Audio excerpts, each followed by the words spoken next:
In today's video, I'll be breaking down how much I made in 2024 as a resident doctor, my base salary, call stipends, side income, taxes, so stay tuned.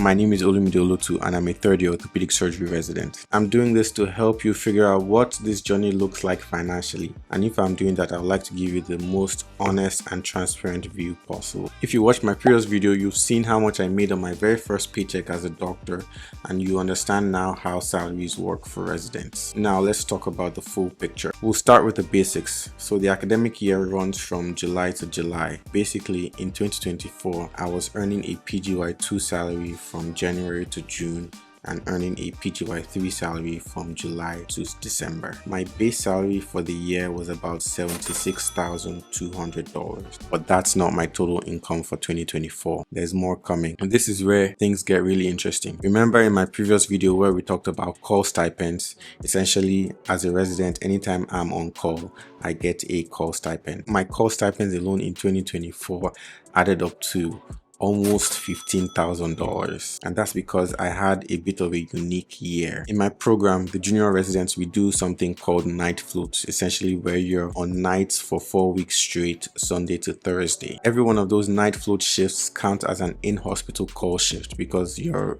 in the hospital overnight, which means you're collecting a call stipend every time you work for those 4 weeks. As luck would have it, or would you say as scheduling would have it, I did night float twice in 2024. In January as a PGY2 and in September again as a PGY3. That double night float, 4 plus 4, 8 weeks of call stipends really boosted my income for 2024. So those call stipends could add up if you're taking a lot of call. On top of that, I received about $5,500 in retroactive pay.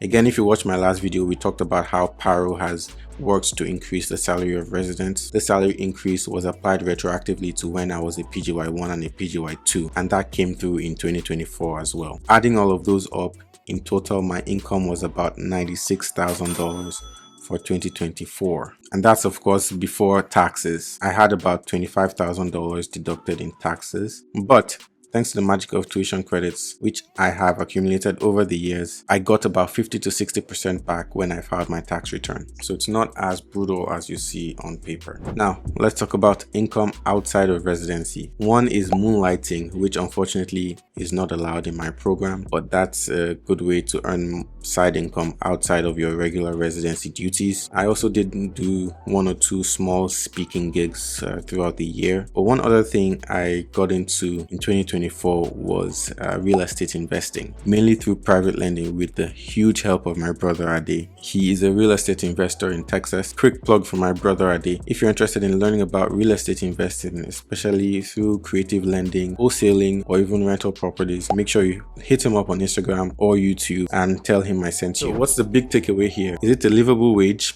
Yes, it is. Again, compared to the amount of hours we work, that's a separate discussion, but you have to find creative ways to let your money stretch farther than it normally would. Optimize different areas where you can, and also look for creative ways to build something outside of medicine. While this job is fulfilling, I'm of the opinion that doctors can also be very multifaceted and should diversify their income. Another good resource is a YouTube channel called Dr. Nix, and she's actually my cousin. She goes into detail about how doctors can become portfolio doctors and diversify, financially free, with a happy family. And honestly, that's something I would like to aspire to. Not just to survive residency, but then use these years as a foundation for freedom later. That's what I'm also working towards. If you found this video helpful, make sure you drop a like. Let me know in the comments below what part of my income you found most surprising. And if you haven't seen the breakdown of my first paycheck, the one where I worked 160 hours for less than $2,000,